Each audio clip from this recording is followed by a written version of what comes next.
நாளிலும் கூட உங்களை பார்க்கும்படியாக தேவன் ஏற்படுத்தி கொடுத்த நல்ல வேலைக்காக ஆண்டவரை துதிக்கிறேன், ஸ்தோத்தரிக்கிறேன். இந்த நாளுக்கான வார்த்தையாக மத்தேயுவின் புஸ்தகம் 25வது அதிகாரம், மத்தேயுவின் புஸ்தகம் 25வது அதிகாரம் 3-4 வசனம் நான் வாசிக்கிறேன். புத்தி இல்லாதவர்கள் தங்கள் தீவெட்டிகளை எடுத்துக்கொண்டு போனார்கள், எண்ணெயை கூட கொண்டு போகவில்லை. புத்தி உள்ளவர்கள் தங்கள் தீவெட்டிகளோடு கூட தங்கள் பாத்திரங்களில் எண்ணெயும் கொண்டு போனார்கள் அப்படின்னு சொல்லிட்டு வேதத்தில் வாசிக்கிறோம். இது நல்லா தெரிந்த ஒரு சம்பவம். இது ஆண்டவர் 10 கனிகளை குறித்து பேசும் பொழுது 5 பேர் புத்தி உள்ளவர்களாகவும் 5 பேர் புத்தி இல்லாதவர்களாகவும் ஆண்டவர் காண்பிக்கிறார். 5 பேர் புத்தி உள்ளவர்கள் மணவாளனை சந்திப்பதற்கு கையில் எண்ணெய் கொண்டு போனார்கள். மற்ற இருக்கிற மீதி இருக்கிற 5 பேர் புத்தி இல்லாதவர்கள் தீவெட்டிகளை மாத்திரம் எடுத்து கொண்டு போனார்கள், எண்ணெய் கொண்டு போகவில்லை. விளைவு, அந்த 10 கணிகைகளில் 5 கணிகைகள் ஆயத்தமாக இல்லாததுனால, எண்ணெய் இல்லாததுனால கைவிடப்பட்டார்கள் அப்படின்னு சொல்லிட்டு வேதத்தில் வாசிக்கிறோம். எண்ணெய் இல்லை. எண்ணெய் என்று சொல்லும்பொழுது பரிசுத்த ஆவியானவரை குறிக்கிறதான ஒரு வார்த்தை. இன்றைக்கு நீங்களும் நானும் இந்த பரிசுத்த ஆவியானவரை நம்முடைய வாழ்க்கையில் பெற்றிருக்கும் பொழுது அவரோடு கூட அந்த நித்தியத்துக்குள்ளாய் பிரவேசிக்கக்கூடிய அந்த கிருபையை பரிசுத்த ஆவியினர் மூலமாய் கர்த்தர் நமக்கு கொடுத்துருக்கிறார். எண்ணெய், நீங்கள் நம்முடைய லைஃப்பில் எண்ணெய் ரொம்ப முக்கியம். பரிசுத்த ஆவியானவர் ரொம்ப முக்கியமாய் காணப்படுகிறார். ஒரு 100கணக்கான விளக்குகள் எரிந்து கொண்டிருக்கிறது.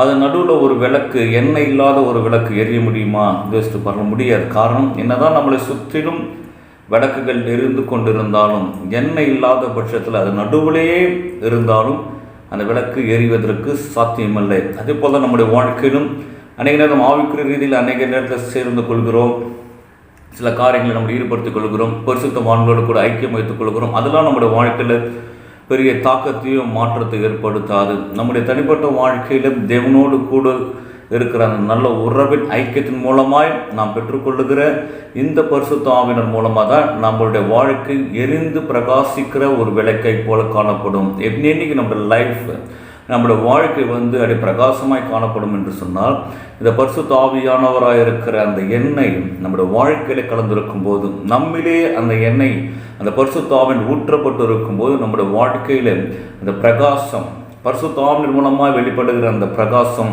அந்த மகிமை நம்முடைய வாழ்க்கையிலும் காணப்படும் என்பதை சந்தேகம் கிடையாது. வேதத்தில் பல இடங்களில் ஆவியானவர் குறித்து சொல்லும்போது எண்ணெய்க்கு ஒப்பனையாய் சொல்லப்பட்டிருக்கிறது. நேற்று தினத்தில் நான் உங்களிடத்தில் சொன்னேன், பரிசுத்த ஆவியானவர் குறித்து சொல்லும் பொழுது காற்றுக்கு ஒப்பனையாய் பல வசனங்களை உங்களிடத்தில் காண்பித்தேன். இன்றைக்கும் நம்முடைய பரிசுத்த ஆவியானவர் எண்ணெய்க்கு ஒப்பாய் சொல்லப்பட்டிருக்கிறார். ஏசாயா 61:1 நீங்கள் வாசித்து பார்க்கும்போது அங்கே கர்த்தராகிய இயேசு கிறிஸ்துவை குறித்து சொல்லும் பொழுது, சிறுமைப்பட்டவர்களுக்கு சுவிசேஷத்தை அறிவிக்க கர்த்தர் என்னை அபிஷேகம் பண்ணினார். அபிஷேகம் பண்ணினார் என்ற வார்த்தை என்னன்னு கேட்டிங்கன்னா, அந்த எண்ணெய் பரிசுத்த ஆவியானவர் சிறுமைப்பட்டவர்களுக்கு சுவிசேஷத்தை சொல்ல பரிசுத்தமாக்கினார்.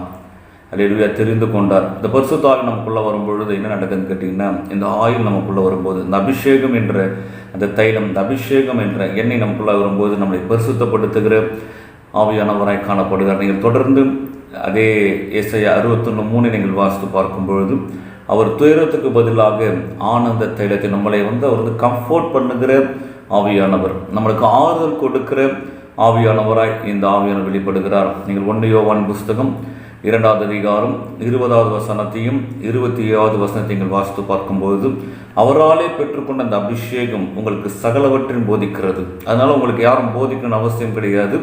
நீங்கள் அவராலே பெற்றுக்கொண்ட அபிஷேகம் உங்களுக்கு சகலத்தையும் போதிக்கும். இது உண்மை. அவராலே பெற்றுக்கொள்ளுகிற பரிசுத்த ஆவியானவர் மூலமாக சகலத்தையும் அவர் இந்த நாட்களில் என்ன பண்ணுறார்? நமக்கு போதிக்கிறார், உணர்த்துகிறார், ஞாபகப்படுத்துகிறார், கற்றுக் கொடுக்கிறார். எல்லாமே இந்த பரிசுத்த ஆவியானவர் மூலமாய் நமக்கு கிடைக்கிறது. யாக்கோபின் புஸ்தகம் 5வது அதிகாரம் 14வது வசனத்தை நீங்கள் வாசித்து பார்க்கும்போது கூட, வியாதிஸ்தர்கள் மேலே எண்ணெய் பூசி விசுவாசத்தோடு கூட ஜெபிக்கும் பொழுது அவர் சுகமடைகிறான் பரிசுத்த ஆவியின் மூலமாக. இப்படி வேதத்தில் அநேக இடங்களில் பரிசுத்த ஆவியானவரை எண்ணெய்க்கு ஒப்பனையாய் சொல்லப்பட்டிருக்கிறது, சிம்பலைஸாக காமிக்கப்பட்டிருக்கிறது என்பதை நாம் அறிந்து கொள்ள வேண்டும். தொடர்ந்து நம்ம சில வருகிற நாட்களில் நம்ம ஆவியானவர் குறித்து கொஞ்சம் கொஞ்சமாக இப்போ இன்றைக்கி நான் பேசிக்காக பேசிகிட்டு இருக்க நாட்கள் அப்படியே போகும்போது ஆவியானவருடைய ஆழங்களை உங்களிடத்தில் நான் போதிக்கலாம், உங்களுக்கு கற்றுக் கொடுக்கலாம்னு சொல்லி விரும்புகிறேன்.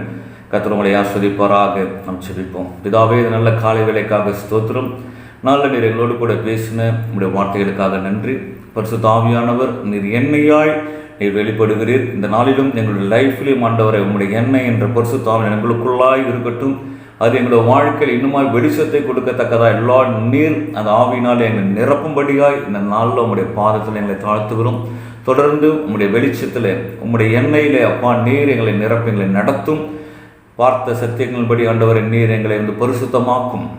நீர் எங்களை இன்னுமாய் ஆண்டவர் எங்களுக்கு கம்ஃபர்ட் சோனில் எங்களை ஒரு ஆறுதலுக்கான ஒரு தேவனாக எங்களுடைய வாழ்க்கையில் நீர் வெளிப்படும். எங்களை நீங்கள் சுகமாக்குங்க, எங்களை நீங்கள் எடுத்து பயன்படுத்துங்க. பரிசுத்த ஆவியானவர் அந்த அபிஷேகத்தின் மூலம் எங்களுக்கு சகலவற்றை நீங்கள் போதிக்கும்படியாக நாங்கள் கேட்கிறோம். கத்து நீங்கள் பெரிய காரியங்களை செய்யும், ஆசீர்வதியும்.